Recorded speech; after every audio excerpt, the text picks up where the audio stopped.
Ola, que tal? Benvidos a un novo capítulo do curso Lingua Latina Omnibus, o latín para todos, neste caso o noveno no que entraremos na segunda declinación. E para iso imos presentar unha serie de sustantivos, aí os temos, todos eles teñen en común que despois da forma completa que se ofrece nun vocabulario nun dicionario e que lembremos sempre o nominativo de singular, aparece a forma I, o seu xenitivo de singular. Iso pasa en todas as declinacións. O enunciado dos sustantivos é sempre así, como xa comentamos en capítulos anteriores. Por lo tanto, toda palabra que teña como forma con guión un I pertence á segunda declinación, como vemos. E vemos tamén que aquí hai diferentes cores. Iso obedece a que na segunda declinación aparecen os tres xéneros que funcionan en latín: masculino, feminino e neutro, que é a novidade principal da segunda declinación. Cando víamos a primeira, comentábamos que todos os seus sustantivos, ou a inmensa maioría deles, mellor dito, son femininos, con unhas poucas excepcións que son masculinas. Na segunda declinación, a gran maioría dos sustantivos son de xénero masculino ou neutro, menos algunhas femininas, particularmente nomes de árbores froiteiras, como vemos aquí, que as temos en cor diferente: pinus, pini, que é o piñeiro; ficus, fiqui, que é a figueira. Como dicíamos, os restos son masculinas ou neutras e ademais pódense diferenciar polo enunciado. Como vemos aquí, temos tres palabras que son da mesma cor: templum, templi; caelum, caeli; vitrum, vitri; templo, ceo e vidro, respectivamente. Todas elas, os tres, teñen en común que antes do I, é dicir, a súa forma completa, o nominativo de singular que se ofrece no enunciado, remata en Por lo tanto, sempre que vexamos nun enunciado unha palabra I, iso é segunda declinación e ademais neutro.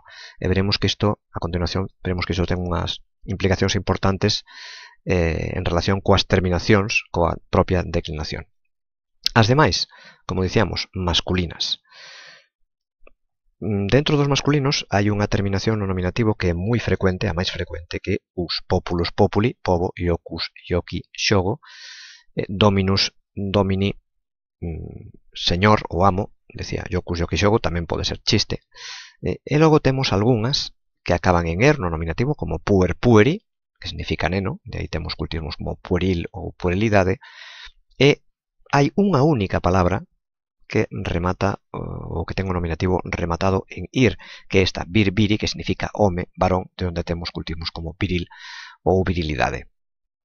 Hai algunha máis, pero trátase de compostos de vir, co cal, con decir que vir é a única palabra que ten un nominativo de singular rematado en ir, pois é suficiente. Entón, dito isto, pasamos a ver as terminacións da segunda declinación. Como sempre, os casos: nominativo, vocativo, acusativo, xenitivo, dativo e ablativo, en singular e en plural. Estas dúas columnas que vemos aquí son o singular e o plural dos masculinos. Como vemos, no nominativo aparece a terminación us, como veíamos antes, que é a maioritaria; a terminación er e a terminación ir, que prácticamente por unha soa palabra hai que poñela. Pero, cando empecemos a manexar vocabulario latino da segunda declinación e facer as nosas traduccións, pois veremos que as palabras da segunda declinación masculinas, como dicía antes, maioritariamente rematan en us no nominativo. Logo temos este e, que aparece aquí marcado con asterisco. Iso indica que o vocativo de singular ten esa terminación, pero só para aqueles sustantivos que teñen o nominativo rematado en us, é dicir, populus, que víamos antes, o nominativo é popule, de acordo? Ou dominus, que víamos antes tamén, como nominativo en us, o vocativo de singular é domine. É a única ocasión na que na gramática latina ou na estrutura do latín o vocativo ten unha forma diferente do nominativo. En todos os demais casos, é dicir, na primeira declinación, en singular, en plural, na segunda declinación, nos masculinos que rematan en er e en ir no nominativo, e despois veremos nos neutros, e en todas as demais declinacións, tanto en singular como en plural, o vocativo non se distingue do nominativo. Esta é a única excepción. Logo temos o acusativo de singular en o xenitivo de singular en i, e o dativo e o ablativo de singular que teñen a mesma terminación o. Temos despois en plural nominativo e vocativo i, acusativo de plural os, xenitivo de plural orum, e dativo e ablativo de plural is. Isto ten certa semellanza, polo menos se as aprendemos de memoria as desinencias, coa primeira declinación. Nesa declinación recitábamos, prescindendo do vocativo, a, am, ae, ae, a, e no plural, ae, as, arum is. Esa secuencia final as, arum is é xemelga deste os, orum is. Por lo tanto, primeira e segunda declinación teñen, como se ve, certas semellanzas, certo parecido.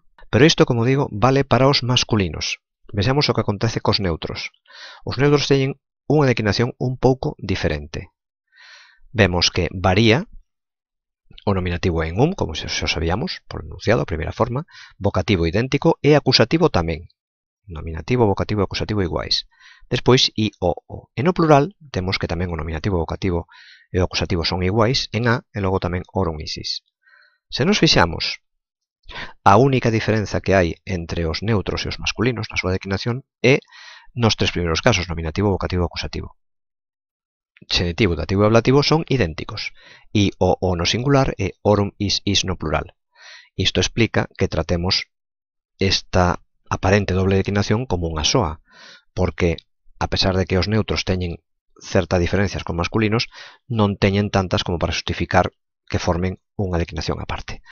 Por lo tanto, unha forma boa de intentar comprender ou asimilar o funcionamento da segunda declinación é pensar, no, masculinos e neutros son prácticamente iguais, a diferencia está nos tres primeiros casos, nominativo, vocativo e acusativo, que no singular e no plural son iguais, non hai diferencia, e que no singular son en e que no plural son en a. Esta circunstancia de que nominativo, vocativo e acusativo de plural rematan en a nos neutros non acontece só na segunda declinación, acontece en todas as demais que hai neutros, que son a terceira e a cuarta, como veremos máis adiante. Así que este detalle é conveniente lembralo porque axudará a comprender mellor e a asimilar mellor as declinacións que veñan, como digo, a terceira e a cuarta. Ben, imos facer agora unha pequena práctica. Ben, colocamos aquí de novo as declinacións. A declinación, a segunda declinación, as dúas columnas do masculino singular e plural e as dúas do neutro, tamén singular e plural, e temos a palabra, por exemplo, alumni. Ben, se non miramos no vocabulario, bueno, pues podemos comprobar as 4 columnas, pero, como dicíamos antes, pódense distinguir facilmente os masculinos dos neutros. Temos que acudir ao enunciado da palabra que sempre nos dará un vocabulario ou un dicionario. Neste caso, alumnus i. Como vemos aí marcado en vermello, a terminación é us, é dicir, non é polo tanto, non é unha palabra neutra. É unha palabra, no seu caso, masculina ou femenina, contemos con que será maioritariamente masculinas, entón, iso quer dicir que temos que mirar só nestas dúas columnas, nas columnas do singular e o plural do masculino. A terminación da palabra é i, que temos aquí, entón comprobamos nesas dúas columnas que a terminación i pode ser xenitivo no singular, polo tanto, a súa traducción sería do alumno, lembremos que a traducción do xenitivo como complemento do nome require sempre a preposición de, xenitivo de singular, do alumno, repito, e no plural temos que pode ser nominativo de plural, é dicir, nunha hipotética frase sería o encabezamento, os alumnos, o que sexa, e tamén pode ser o vocativo, alumnos, de acordo? Fixémonos en que nos neutros non se dá esa posibilidade, nos neutros a terminación en iso é xenitivo de singular. Por iso, se miramos na columna ou na declinación que non é, podemos cometer erro, porque se miramos aquí, apuntaremoslle a palabra xenitivo de singular do alumno e obviaremos a posibilidade de que pode ser nominativo de plural. E se a frase que estamos traducindo ten precisamente esa circunstancia, que alumni é nominativo de plural, non o imos traducir ben. De acordo? Por iso é moi importante saber acudir ás columnas singular-plural que corresponda. Neste caso, palabra masculina, acudimos ás columnas do masculino. Ben, outro exemplo. Donum. Terminación como vemos, a terminación aparece tanto nos masculinos como nos neutros. Se contamos unha, dúas, tres, 4 veces. Hai que ter cuidado coas terminacións en porque hai que botar sempre un ollo. Non vai a ser que teñamos orum, porque claro, a terminación orum tamén remata en Así que cando vexamos miremos para atrás, non vai a ser que teñamos orum. Se temos orum, entón é xenitivo de plural. Pero aquí temos Entón, como dicía antes, mellor non ter que pelexarnos coas 4 columnas. Pelexarémonos con 2, que é abondo. Entón, acudimos ao vocabulario donum i, segunda declinación, está claro, polo i, este é a marca dos neutros, entón eliminamos, desfacémonos destas dúas para esta palabra e miramos só esta, perdón. A terminación vemos Donde aparece? Aquí. Neses tres casos. Nominativo, vocativo ou acusativo. Donum, por certo, significa regalo, agasallo. De acordo? Pois espero que quedase claro, sobre todo, a importancia de, mediante a terminación do primeiro elemento que se dá no enunciado, discriminar se temos que ir ás dúas columnas dos masculinos, femeninos, que son moi poucos, ou temos que ir á columna dos neutros. Un cuidado que hai que ter. Imaginemos que temos esta palabra braquia nunha frase. Pois, como remata en A, e como a primeira declinación que aprendemos foi a primeira, é fácil pensar, braquia, eso a miña mente pode me levar á primeira declinación, non? Porque remata en A, entón, se comprobamos, vemos a primeira declinación, vemos que efectivamente aparece terminación en A, aparece tres veces, nominativo de singular, vocativo de singular e ablativo de plural, aí destacados en cor dourada. Ben, pero isto será correcto sempre cando o vocabulario me confirme que esta palabra da primeira declinación. Entón, veremos que non é así. Porque brachium e segunda declinación, porque ten aquí o i, e este é a marca do nominativo dos neutros, polo tanto, teño que ir á segunda declinación neutra. E entonces, brachia, que é a terminación que teño aquí, na palabra que nunha hipotética frase me sairía, non é nominativo, vocativo e ablativo de singular, como acontecería se fose da primeira declinación, senón que é nominativo, vocativo ou acusativo de plural. É dicir, algo totalmente diferente. Non nos fiemos, polo tanto, da terminación que ten na frase, senón da información que nos dá o vocabulario. Ben, pois hasta aquí este capítulo sobre a segunda declinación. Espero que fose útil, como todos os demais, e ata a próxima.